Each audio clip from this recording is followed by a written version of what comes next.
สบายดีพ่อแม่พี่น้องมาพบมาพอกันเส้นเก่าเส้นเคยกับสองเบาหน่อยสารวัตรพี่น้อง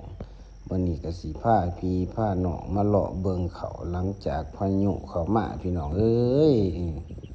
พายุก็เข้ามาเดือน11พี่น้องเขาก็ล่มก็สุกหลายแล้วพี่น้องเอ้ยมันก็เกี่ยวไปนำแน่ปีนี้เขาก็บ่งามปานใด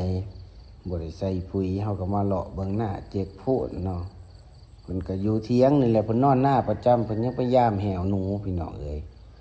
บ่น้อยก็สิพาเข้าไปเบิ่งในเถียงเพิ่นมันมีหยังแหน่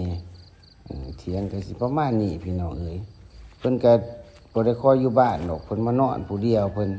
นก็เป็นพ่อไม้เพิ่นมานอนอยู่นี่แหละ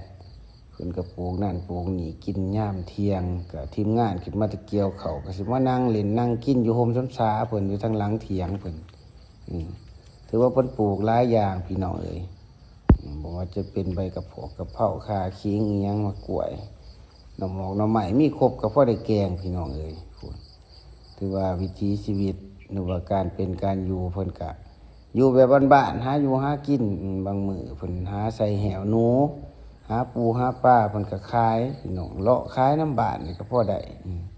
เพิ่นใช้ชีวิตแบบเรียบง่ายมื้อหน้าสิพามาอันนี้ก็เถียงพ่อเฒ่าจันทร์เด้อพี่น้องเด้อ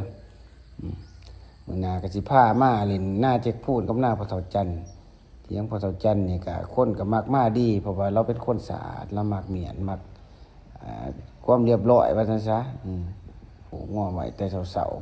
ๆเอาให้พี่น้องได้ชมภาพบรรยากาศทงให้ทงหน้าพี่น้องมื้อนี้บ่มีหยังดอก